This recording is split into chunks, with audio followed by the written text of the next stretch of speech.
Bismillahirrahmanirrahim. Assalamualaikum warahmatullahi wabarakatuh. Alhamdulillahi rabbil alamin. Wahdahu la syarikalah. Lahul mulku wa lahul hamdu. Wa huwa ala kulli syai'in qadir. Rabbi syrah li sadri wa yassir li amri. Wahlul 'uqdatam min lisani yafqahu qawli. Allahumma sholli ala Muhammad. Allahumma sholli wa sallim wa barik alaih.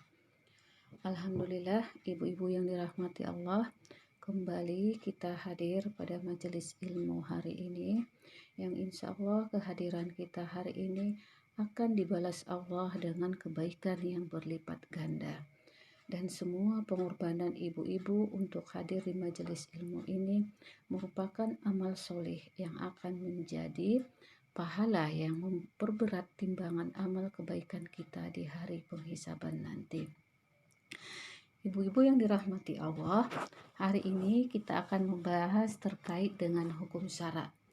Mungkin selama ini kita ada sering mendengar yang namanya hukum syara, yang namanya syariat Islam, atau mungkin juga sering kita dengar itu adalah hukum-hukum Allah. Jadi ibu-ibu yang dirahmati Allah, semua definisi itu tadi itu bukan definisi ya, semua kata-kata itu tadi itu memiliki definisi yang sama ya ibu-ibu. Jadi kalau nanti kita ibu-ibu mendengar kata-kata syariat Allah, hukum syara gitu ya kan Bu, maka itu adalah memiliki makna yang sama. Nah, kemudian apa yang dimaksud dengan hukum syara itu? Hukum syara itu adalah khitabus syari'il muta'allaqu bi af'alil ibad, yaitu seruan musyarri. Musyarri itu adalah sang pembuat hukum, yaitu Allah, yang syariat Allah itu tadi diturunkan kepada Rasulullah. Tentang apa? Tentang perbuatan hamba. Ibu-ibu, inilah dia definisi dari hukum syara. Nah, kemudian ibu-ibu yang dirahmati Allah, kalau kita lihat seruan Allah itu mencakup apa-apa saja, itu ya kan? Nah, kalau seruan Allah itu tadi, itu ada yang berupa perintah dan ada yang berupa larangan. Nah, terkait dengan perintah-perintah Allah, maka itu bisa dibagi ke dalam dua golongan ya ibu-ibu. Yang pertama itu ada perintah Allah itu yang sifatnya itu pasti. Sifatnya itu pasti maksudnya seperti apa? Ketika perintah Allah itu bersifat pasti, maka ketika tidak dikerjakan, maka ada sanksi yang diberikan oleh Allah. Ya Bu, sanksi itu berupa apa? Berupa dosa. Ya kan? Maka termasuklah dalam hal ini tadi, itu yang sering kita dengar selama itu terkait dengan perkara-perkara yang hukumnya wajib. Nah, kalau ditanya definisi wajib itu apa ibu-ibu? Nah, wajib itu adalah segala perbuatan yang diperintahkan oleh Allah itu akan mendapatkan pahala kalau dikerjakan, dan kemudian kalau ditinggalkan maka akan mendapatkan dosa. Ya Bu, itu terkait dengan wajib. Nah, contohnya ini di sini apa saja? Nah, perkara-perkara yang wajib ini tadi termasuklah itu dalam hal ibadah. Ya Bu, sholat, puasa, zakat, ya kan, haji, menutup aurat, ya kan, patuh kepada orang tua, patuh kepada perintah suami, gitu ya kan Bu. Nah, banyak lagi yang termasuk dengan perkara-perkara yang wajib. Jadi ini sifatnya pasti, mutlak harus dikerjakan, tidak boleh tidak gitu. Ya, penegasannya itu adalah penegasan yang pasti gitu. Kalau tidak dikerjakan maka akan mendapatkan dosa. Nah, begitu juga terkait dengan perintah ini, ada juga perintah ini tadi yang sifatnya tidak pasti. Nah, hukumnya itu adalah terkait dengan hukum yang sunnah. Tidak pasti di sini maksudnya tidak ada sanksi, tidak ada dosa kalau kita tidak mengerjakannya. Tetapi merupakan suatu kebaikan, merupakan suatu kemuliaan ketika kita mengerjakannya. Nah, ini perkara sunnah. Nah, yang masuk dalam perkara-perkara sunnah ini tadi juga banyak ya ibu-ibu, yaitu berhubungan dengan ibadah-ibadah sunnah gitu ya kan. Ibadah sunnah itu bisa sholat sunnah duha, tahajud, sholat rawatib gitu ya kan. Bisa juga puasa-puasa sunnah ya Bu, puasa-puasa sunnah mungkin seperti yang hari ini itu ada puasa sunnah ya ibu-ibu, puasa Zulhijjah gitu ya kan, atau besok kita akan memasuki puasa Arafah gitu. Nah, ketika kita melaksanakan ibadah-ibadah sunnah ini tadi atau perkara-perkara yang sunnah, maka kita akan mendapatkan kemuliaan, mendapatkan ganjaran pahala dari sisi Allah ya kan, tetapi tidak akan mendapatkan dosa ketika kita meninggalkannya. Nah, begitu juga ibu-ibu yang dirahmati Allah, ada juga seruan Allah yang sifatnya itu larangan. Gitu ya kan, larangan. Larangan ini tadi adalah semua perkara yang dilarang Allah untuk kita lakukan. Dan ini juga sama, ya kan, sifatnya itu ada yang pasti dan ada yang tidak pasti. Nah, kalau larangan Allah yang sifatnya itu pasti, maka ketika kita melaksanakan sesuatu perbuatan yang dilarang oleh Allah tadi, maka akan mendapatkan sanksi, akan mendapatkan dosa bagi pelakunya. Maka larangan ini dikatakan bersifat pasti, harus ditinggalkan, tidak boleh tidak gitu ya kan. Nah, ini adalah terkait dengan perkara-perkara yang hukumnya haram. Ibu-ibu, perkara-perkara yang hukumnya haram itu tadi seperti haramnya zina, ya kan, haramnya ghibah, ya kan, haramnya durhaka kepada orang tua, durhaka kepada suami, haramnya apalagi Bu, membunuh gitu ya kan, haramnya minum-minuman khamar gitu ya kan. Nah, itu adalah perkara-perkara yang harus kita tinggalkan. Ya kan? Jadi kalau dikerjakan maka akan mendapatkan dosa. Kalau ditinggalkan maka akan mendatangkan pahala. Itu ya, akan mendatangkan pahala kalau kita meninggalkannya. Nah, ini adalah terkait perkara yang haram gitu. Nah, kemudian terkait dengan larangan ini tadi yang sifatnya tidak pasti itu ada juga ya kan, yang sifatnya tidak pasti itu adalah perkara-perkara yang hukumnya itu makruh. Jadi ibu-ibu yang dirahmati Allah, makruh itu adalah ketika kita mengerjakannya tidak mendapatkan dosa dan ketika kita meninggalkannya mendapatkan pahala. Jadi meninggalkannya itu tadi merupakan suatu kemuliaan gitu ya kan, kita mendapatkan pahala, kita mendapatkan kebaikan ketika meninggalkan perbuatan ini.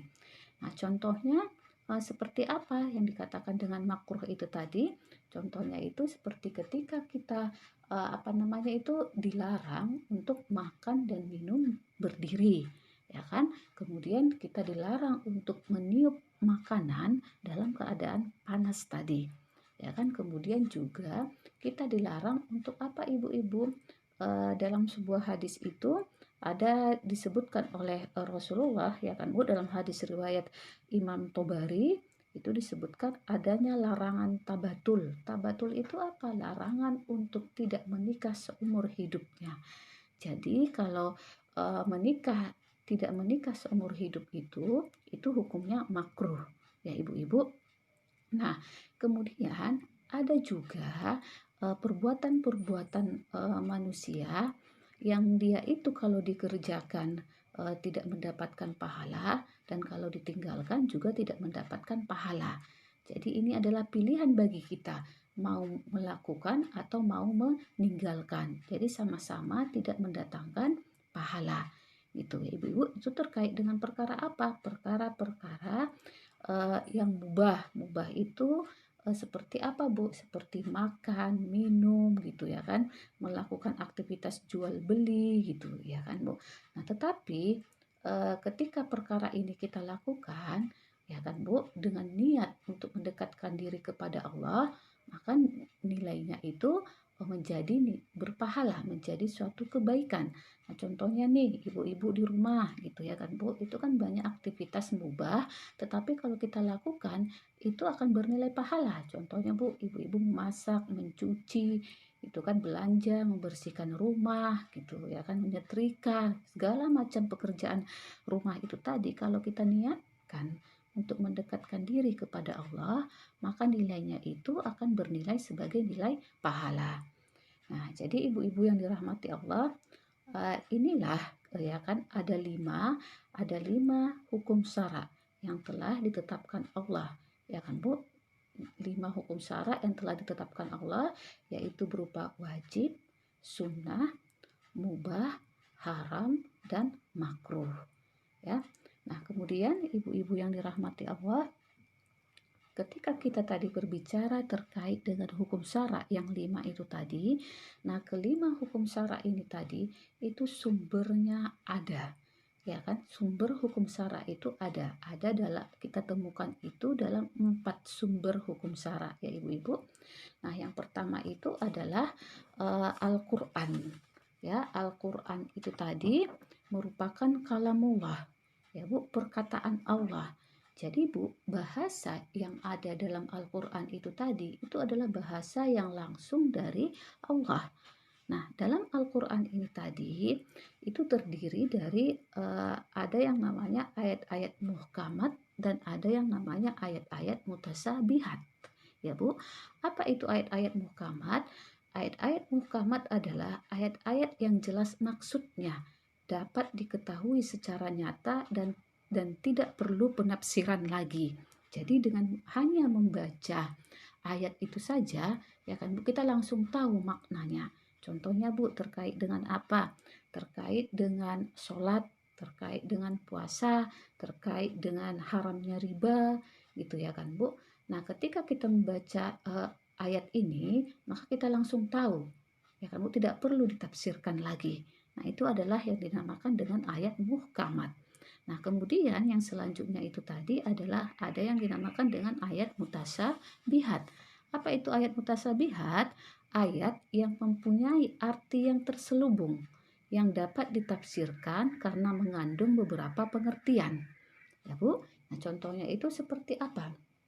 Contohnya itu ketika dikatakan dalam Al-Quran itu terkait dengan menyentuh perempuan. Ya kan Bu, menyentuh perempuan. Seperti itu, maka menyentuh perempuan ini tadi itu memiliki beberapa makna. Bisa jadi yang membatalkan wudhu itu tadi adalah apa itu membatalkan wudhu itu, kalau kita maknai menyentuh perempuan itu bersentuhan langsung kulit dengan kulit gitu ya kan Bu. Ada juga yang memaknai yang membatalkan wudhu itu tadi kalau menyentuh perempuan itu dalam hubungan dalam hubungan suami istri gitu ya kan. Nah ini adalah ayat ini bisa ditafsirkan dengan tafsir yang berbeda, memiliki makna yang berbeda seperti itu. Maka yang berhak untuk menafsirkan ayat-ayat mutasabihat ini tadi adalah para mufassirin, itu ya kan, ahli tafsir yang mereka itu memiliki kapasitas untuk menafsirkan ayat-ayat ini. Nah, kemudian ibu-ibu yang dirahmati Allah, terkait dengan sumber hukum syara yang kedua itu dinamakan dengan as-sunnah, atau kalau selama ini kita memahaminya itu dengan hadis ya Bu, hadis. Apa itu hadis atau as-sunnah ini? Hadis atau as-sunnah adalah perkataan, perbuatan, dan persetujuan atau ketetapan Rasulullah ya Bu, atau juga ditambah lagi dengan diamnya Rasulullah terhadap suatu hal atau perbuatan ya Bu. Jadi yang namanya as-sunnah ini tadi itu juga merupakan hukum syara ya Bu, sumber hukum syara. Jadi sekalipun as-sunnah ini bukan berasal sekalipun as-sunnah ini tadi adalah berasal dari Rasulullah, tetapi tetap apa yang dikabarkan oleh Rasulullah ini tadi itu sama dengan Al-Quran. Maksudnya itu sama-sama berasal dari Allah ya Bu, perintah ataupun larangannya itu semua sama-sama berasal dari Allah. Nah, kalau kita lihat ibu-ibu yang dirahmati Allah, as-sunnah ini memiliki fungsi tertentu ya Bu. Seperti apa fungsinya? Untuk menguraikan keumuman hukum-hukum dalam Al-Quran ya Bu. Jadi kalau dalam Al-Quran itu kan Allah itu tidak menjelaskan secara rinci terkait dengan hukum-hukum tertentu. Nah, sehingga untuk mengetahui penjelasan dari hukum-hukum yang ditetapkan di dalam Al-Quran itu, maka dijelaskan di dalam hadis. Contohnya ibu-ibu, ketika kita itu membaca dalam Al-Quran terkait dengan kewajiban sholat, itu kan tidak dijelaskan bagaimana sholatnya, rukun-rukun sholatnya, bagaimana rokaat sholatnya, waktu sholat itu kapan, kan tidak dijelaskan. maka kita bisa melihat penjelasan sholat itu tadi dalam hadis. Ya Bu, maka dalam hadislah dijelaskan bagaimana tata cara sholat, bagaimana rukun-rukun sholat, waktu-waktu sholat itu berapa rakaat, kapan dikerjakan, itu semua ada di dalam hadis. Nah, kemudian hadis itu juga berfungsi untuk apa ibu-ibu? Menetapkan hukum-hukum yang baru yang tidak terdapat di dalam Al-Quran. Ya Bu, contohnya itu seperti apa? Di dalam Al-Quran itu tidak ada disebutkan terkait dengan haramnya keledai jinak. Nah, disebutkan itu ada di dalam hadis gitu ya Bu. Keledai jinak itu adalah keledai yang dia digunakan oleh orang-orang Arab untuk keperluan mereka sehari-hari. Jadi hukumnya keledai jinak ini itu adalah haram. Itu. Dan kemudian juga di dalam Al-Quran itu tidak ada disebutkan terkait dengan kepemilikan umum. Kepemilikan umum tidak boleh dimiliki oleh individu. Ya Bu, itu penjelasan terkait dengan haramnya memiliki kepemilikan umum itu tadi, itu ada di dalam hadis. Kepemilikan umum itu apa? Maksudnya adalah kepemilikan masyarakat secara keseluruhan yang tidak boleh dikuasai oleh individu. Contohnya apa Bu? Seperti air, sumber mata air, itu ya kan Bu, padang rumput yang di dalamnya itu terkandung berbagai macam kekayaan alam gitu ya kan, dan kemudian juga yang namanya api. Api ini adalah sumber energi seperti minyak dan gas, bahan bakar gitu ya ibu-ibu. Ini hukumnya haram untuk dimiliki oleh individu karena ini adalah kebutuhan hidup orang banyak gitu. Nah, kemudian ibu-ibu yang dirahmati Allah, sumber hukum syara yang selanjutnya itu adalah dinamakan dengan ijma. Ya Bu, mungkin ini kurang akrab di telinga kita ya Bu, tetapi ini merupakan sumber dari hukum syara. Apa itu ijma? Ijma itu adalah itu kalau secara bahasa pengertian ijma ini adalah tekad yang konsisten terhadap sesuatu atau kesepakatan suatu kelompok terhadap suatu perkara. Nah, secara hukum syara gitu ya Bu, pengertian dari ijma ini tadi adalah kesepakatan terhadap suatu hukum bahwa hal itu merupakan hukum syara. Jadi Bu, intinya di sini adalah kesepakatan ya Bu. Kesepakatan siapa? Kesepakatan ulama kah atau kesepakatan rakyat kah? Tidak gitu, tetapi kesepakatan para sahabat. Ya Bu, sahabat itu adalah orang-orang yang hidup, orang-orang yang bergaul dengan Rasulullah. Jadi mereka bisa melihat secara langsung perbuatan-perbuatan Rasulullah. Mereka bisa mendengar secara langsung apa-apa yang diucapkan oleh Rasulullah. Seperti itu sehingga mereka bisa mengambil keputusan dari suatu hukum. Ya Bu, ijma ini nanti kita lihat contohnya itu adalah seperti apa contoh dari ijma sahabat. Contohnya itu adalah seperti pengumpulan Al-Quran dijadikan sebagai dalam suatu mushaf.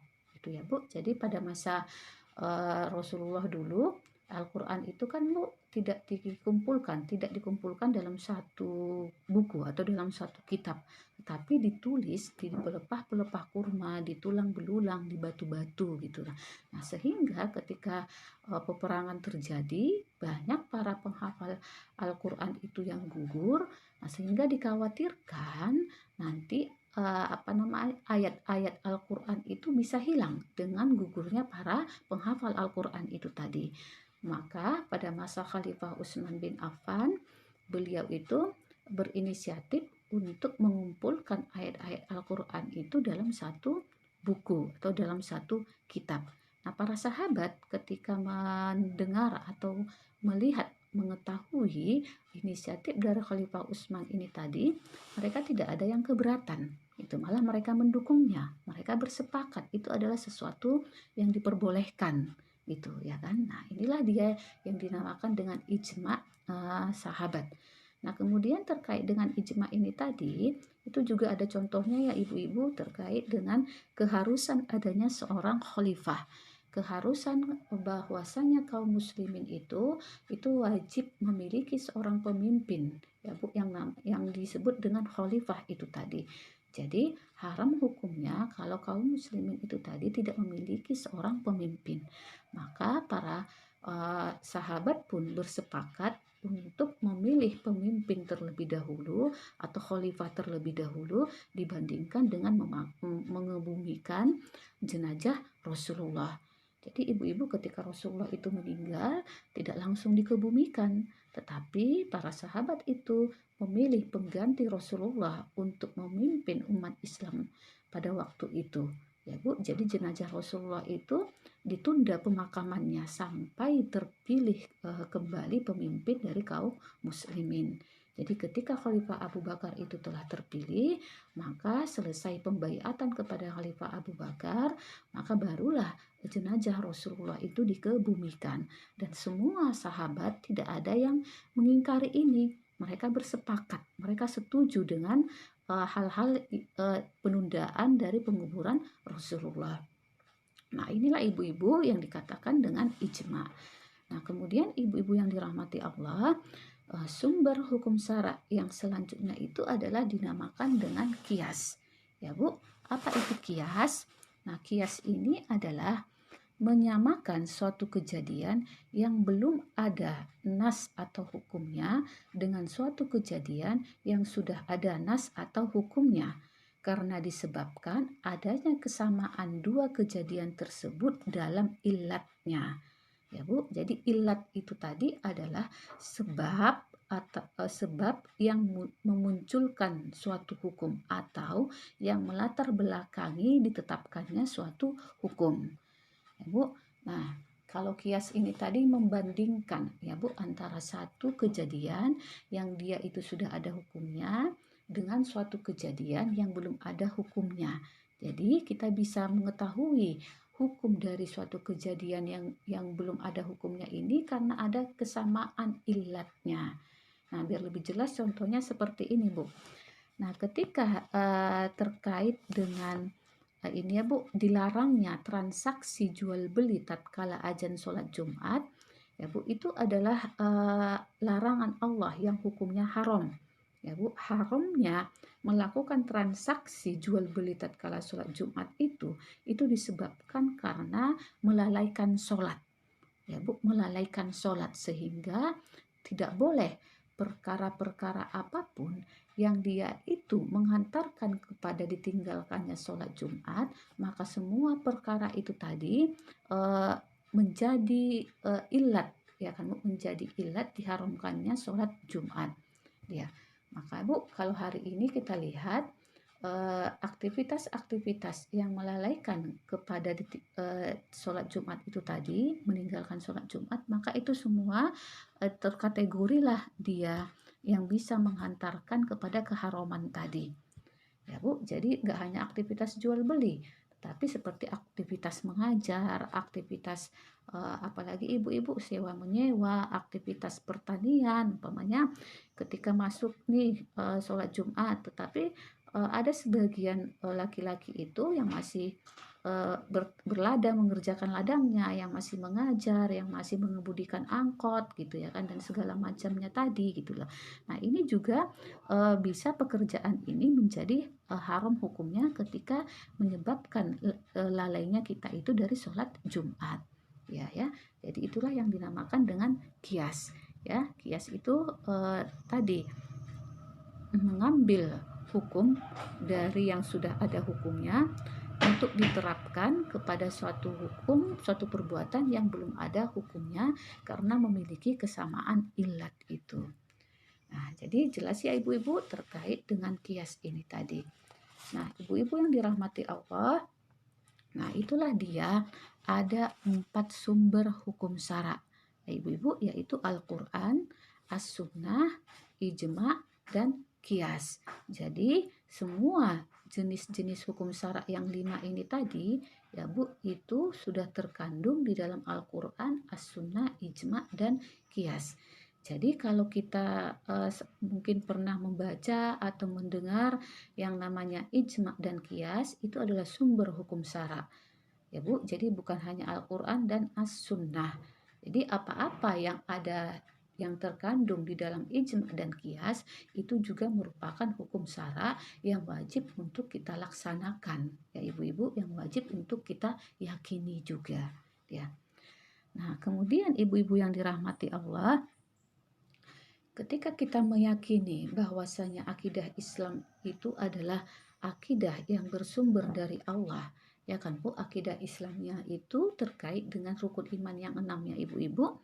Maka ketika kita sudah meyakini rukun iman tadi ibu-ibu, maka konsekuensinya adalah kita harus membuktikan keimanan kita. Jadi iman kepada Allah itu perlu pembuktian, iman kepada Rasulullah itu perlu pembuktian, iman kepada kitab-kitab Allah itu tadi perlu pembuktian. Ya kan Bu, intinya keimanan kepada rukun iman yang 6 itu tadi perlu pembuktian. Ya kan Bu, tidak hanya sekedar kita ucapkan kita beriman tetapi tidak ada buktinya. Itu omong kosong keimanannya. Nah, bagaimana untuk membuktikan keimanan itu? Maka kita harus terikat dengan hukum syara. Ya Bu, terikat dengan hukum syara. Kita tidak diberikan kebebasan untuk melakukan suatu perbuatan sesuai dengan kehendak kita, sesuai dengan hawa nafsu kita. Maka ibu-ibu kalau kita menyatakan keimanan kepada Allah, maka buktikan dengan kita menerapkan semua aturan-aturan Allah dan meninggalkan semua yang dilarang Allah. Nah, kalau hari ini kita lihat bahwasanya banyak syariat Islam itu tadi atau hukum syara itu yang tidak diterapkan. Banyak sekali. Itu ya kan ibu-ibu, ya, yang diterapkan itu hanya dalam masalah ibadah. Itu pun hanya sebagian orang yang menerapkannya. Maka ketika kondisinya seperti ini, ya kan Bu, masih banyak hukum syara yang tidak dilaksanakan, maka kita juga wajib ikut serta berperan aktif untuk memperjuangkan tegaknya syariat Allah itu tadi. Karena apa ibu-ibu? Karena yang namanya perjuangan itu tadi itu adalah bukti dari keimanan kita. Ya Bu, berjuang dengan sungguh-sungguh itu adalah bukti keimanan kita kepada Allah Subhanahu wa taala. Jadi Bu, keimanan itu perlu bukti, ya, tidak hanya sekedar diucapkan saja. Nah, kemudian ibu-ibu yang dirahmati Allah, ketika kita melakukan perbuatan tadi terikat dengan hukum syara sebagai bukti keimanan kepada Allah, maka Allah itu telah menetapkan kepada hambanya itu tadi terkait dengan perbuatan itu ada standarnya. Ya Bu, ada standar, ada tolak ukur perbuatan itu. Jadi tolak ukur perbuatan yang telah ditetapkan oleh Allah tadi itu ada baik dan buruk. Nah, standar perbuatan apakah baik atau buruk ini tadi itu sumbernya ada dua. Ya Bu, ada yang bersumber dari akal manusia dan ada yang bersumber dari wahyu. Nah, kalau dia standar baik dan buruknya itu bersumber dari akal manusia, maka akan cenderung mengikuti hawa nafsu. Ya Bu, cenderung mengikuti hawa nafsu, yang namanya hawa nafsu itu tadi itu terbatas dan berubah-ubah. Ya Bu, jadi kalau cenderung mengikuti hawa nafsu itu manusia sering melakukan suatu perbuatan itu tadi itu yang bermanfaat bagi dirinya, yang memberikan keuntungan bagi dirinya. Maka nanti Bu, kalau kondisinya seperti ini maka akan membahayakan. Kenapa membahayakan? Bisa menyebabkan suatu hukum itu tadi berubah-ubah hukumnya. Contohnya gini Bu, ketika kita melaksanakan sholat, ya kan Bu, sholat itu kan Bu hukumnya wajib, ya kan? Nah, ketika sholat ini dilaksanakan karena ada manfaat di dalamnya, ya Bu, maka itu akan dilakukan.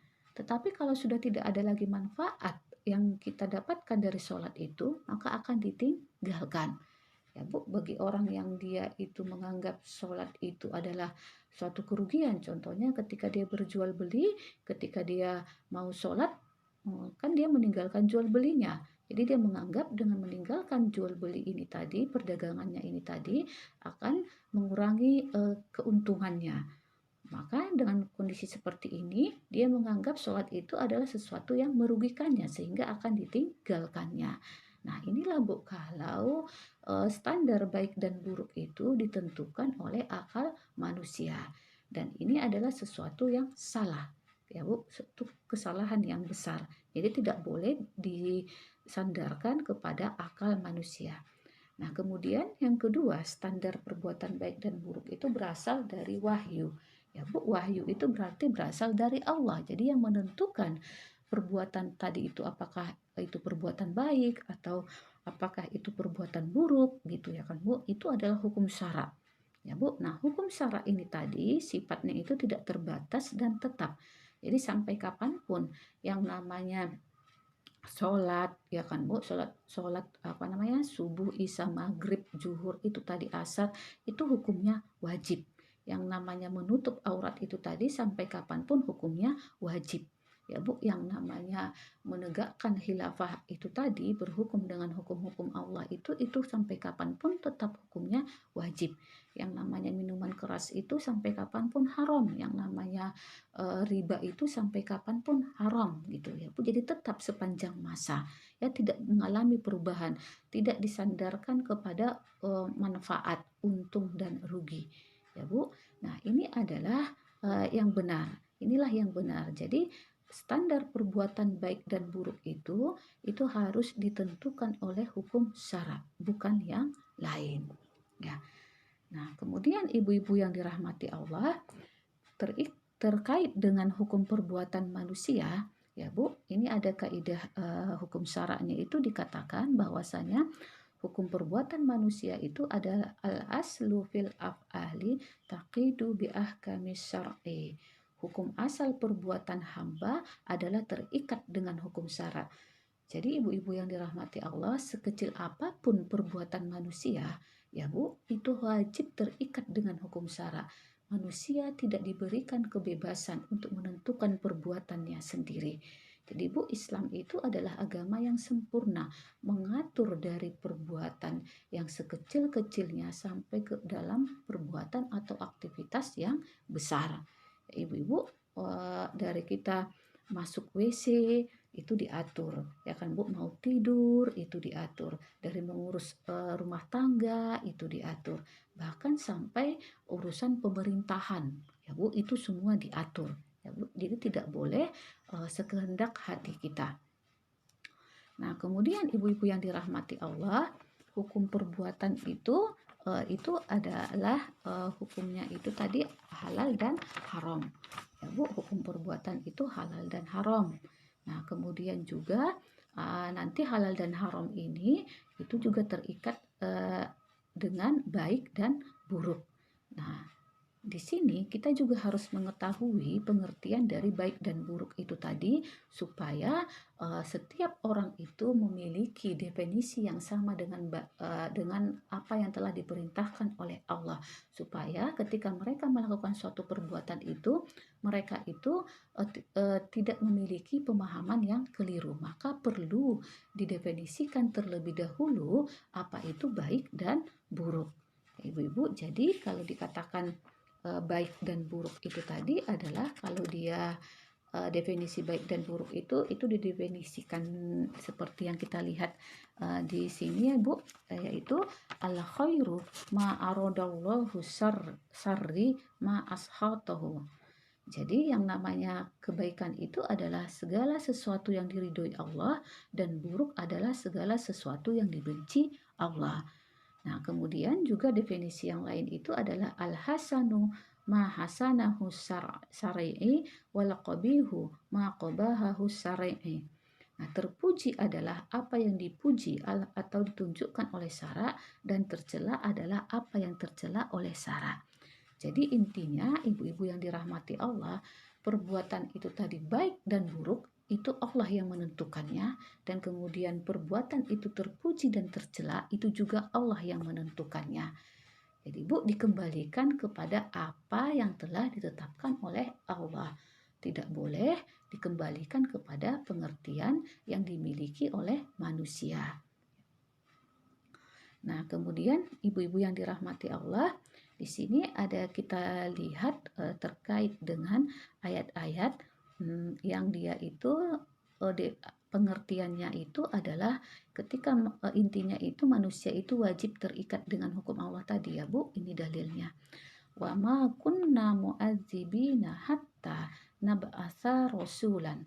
Dan kami tidak mengajab sebelum kami mengutus seorang Rasul dalam Quran surah Al-Isra ayat 15. Nah, kemudian juga di ayat selanjutnya Quran surah An-Nisa ayat 165 dikatakan A'udzubillahi minasyaitonirrajim. Rasulam mubassirina wa munzirina li'alla yakuna linnasi 'alallahi hujjatum ba'dar rasul. Kanallahu azizan hakima. Mereka kami utus selaku rasul-rasul pembawa berita gembira dan pemberi peringatan agar tidak ada alasan bagi manusia membantah Allah sesudah diutusnya rasul-rasul itu.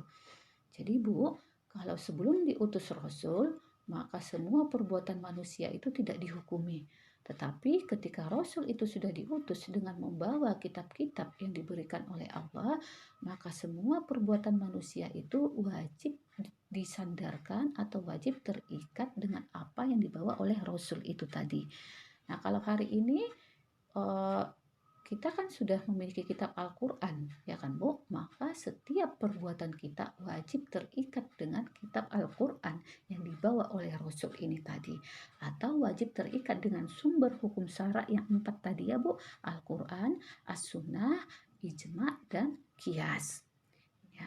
Kemudian ada juga ayat yang selanjutnya itu dalam Quran Quran surah Al-Hasyr ayat 7 dikatakan wa ma atakumur rasulu fakhuzuhu wa ma nahakum anhu fantahu. Apa yang dibawa Rasul kepadamu maka terimalah dia, dan apa yang dilarang bagimu maka tinggalkanlah. Ya Bu, ini juga perintah Allah. Ya Bu, intinya kita terikat dengan hukum Allah. Nah, kemudian di ayat selanjutnya Quran surah An-Nisa ayat 65 dikatakan fala wa rabbuka la yu'minuna hatta yuhaqqimuka fi ma sajarum bainahum summa la yajidu fi anfusihim harajan mimma qadaita wa yusallimu taslima. Maka demi Rabbmu, mereka itu pada hakikatnya tidak beriman sebelum mereka menjadikan kamu Muhammad sebagai hakim atau pemutus terhadap perkara yang mereka perselisihkan. Kemudian mereka tidak merasa di dalam hatinya suatu keberatan terhadap putusan yang engkau berikan, dan mereka menerima atau pasrah dengan sepenuhnya. Jadi Bu, kita beriman itu ditentukan dengan keriduan kita menerima semua putusan-putusan Allah. Ya Bu, terkait apapun. Ya. Kemudian putusan Allah itu tadi, hukum-hukum Allah itu tadi, itu kita terima dengan lapang dada. Tidak ada sedikit pun keberatan. Tidak ada sedikit pun kebencian. Kita menerimanya dengan ikhlas, dengan lapang dada. Jadi kalau masih ada keluhan-keluhan yang kita itu mengatakan banyak sekali hukum-hukum ini semua dilarang, ini itu tidak boleh itu, maka kalau kondisinya masih seperti itu Allah mengatakan belum beriman itu. Jadi ibu-ibu, supaya kita menjadi orang-orang yang beriman, cobalah untuk menerima dengan ridho, dengan pasrah semua aturan-aturan Allah tadi ya Bu, semua seruan-seruan Allah, baik itu terkait dengan perkara yang diperintahkannya ataupun terkait dengan perkara yang dilarangnya. Bu, karena itu adalah bukti keimanan kita ya ibu-ibu. Semoga kita yang hadir hari ini itu menjadi orang-orang yang senantiasa tunduk dan patuh kepada semua perintah dan larangan Allah. Nah, kemudian ini juga ada dalil selanjutnya ya ibu-ibu, dikatakan di sini Qul in kuntum tuhibbunallaha fattabi'uni yuhibbukumullah. Katakanlah, jika kamu cinta pada Allah, maka ikutilah aku, niscaya Allah akan mencintaimu. Ya Bu, jadi kecintaan kepada Allah dan kepada Rasul itu tadi itu dibuktikan dengan apa Bu? Dengan taat, mengikuti apa-apa saja yang diperintahkan oleh Rasulullah dan meninggalkan apa-apa saja yang dilarang oleh Rasulullah. Jadi Bu, ketika kita mentaati Rasulullah, itu berarti kita juga mentaati Allah. Ya, ibu-ibu, kecintaan kita kepada Rasulullah itu juga berarti kita mencintai Allah. Nah, kemudian dalam Al-Quran surah Al-Ahzab ayat 36 itu Allah itu berfirman, "Wa ma kana lil mu'mini wala mu'minatin idza qadallahu wa rasuluhu amran ayyakuna lahum khiyaratu min amri min amrihim wa may ya'sillaha wa rasulahu faqad dhalla dhalalan mubina." Tidaklah patut bagi pria mukmin dan tidak pula bagi wanita mukmin jika Allah dan Rasul-Nya telah menetapkan suatu ketetapan, ada pilihan yang lain tentang urusan mereka. Barang siapa yang mendurhakai Allah dan Rasul-Nya, sesungguhnya dia telah benar-benar tersesat. Ya, Bu, jadi orang-orang yang tidak melakukan suatu perbuatan sesuai dengan yang diperintahkan oleh Allah, maka itu dikatakan orang yang sesat. Ya Bu, sesat sesat-sesatnya gitu. Jadi ketika sudah ditetapkan Allah nih riba ini hukumnya haram, tetapi kita tidak mau mentaatinya, kita malah mengambil hukum lain, hukum yang sesuai dengan hawa nafsu kita. Itu ya kan Bu, dengan alasan bagaimana mungkin nanti kita akan bisa punya rumah, bisa punya modal usaha kalau tidak dari riba. Nah, orang-orang yang seperti ini itu dikatakan oleh Allah, apa Bu dikatakan di sini, mereka itu orang-orang yang mendurhakai Allah dan Rasul-Nya, dan mereka itu adalah orang-orang yang tersesat. Sesatnya itu apa Bu dikatakan di sini? Sesat yang nyata. Itu ya Bu. Jadi kalau udah sesat yang nyata, yang tadi itu karena mendurhakai Allah, pasti tempatnya itu akan ditempatkan oleh Allah ke dalam neraka jahanam. Ya, semoga kita terhindar ya ibu-ibu dari orang-orang yang mendurhakai Allah dan Rasul-Nya. Nah, kemudian ibu-ibu yang dirahmati Allah, terkait dengan hukum benda, ini juga ada kaidah syaratnya ya Bu. Terkait dengan benda ini tadi dikatakan al-aslu fil asya'il ibahahu malam yuridu dalilu tahrimi. Hukum asal benda adalah mubah kecuali ada dalil yang mengharamkannya. Jadi Bu, benda apa saja itu semuanya itu mubah kecuali sudah ada disebutkan keharamannya oleh Allah. Jadi Bu, yang disebutkan keharamannya itu seperti hewan-hewan yang haram dimakan itu disebutkan oleh Allah. Kemudian juga keharaman mengkonsumsi hewan yang dia tidak disembelih dengan nama Allah.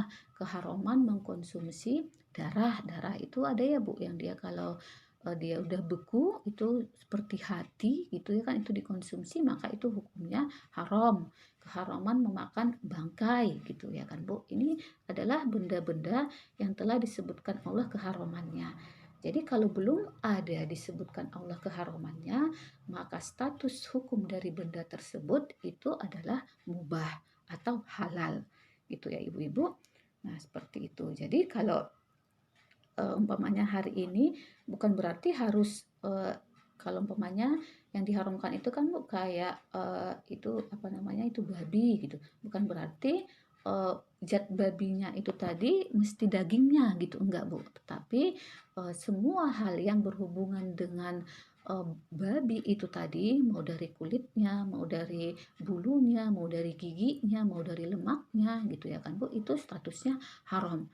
Jadi kalau ada suatu benda yang mengandung unsur dari babi ini tadi, apakah dia itu kosmetik gitu ya kan Bu, apakah dia itu nanti pakaian ya Bu, apakah dia itu pakaian yang berhubungan dengan apa yang kita pakai ya Bu, sepatu, tas gitu ya kan Bu, kemudian pakaian gitu ya kan, maka semua ini hukumnya itu jadi haram ya Bu. Nah, insya Allah kita yang hadir di sini itu adalah orang-orang yang senantiasa mengikatkan setiap perbuatannya itu tadi dengan standar halal dan haram ya Bu, supaya kita termasuk kepada golongan orang-orang yang bertakwa.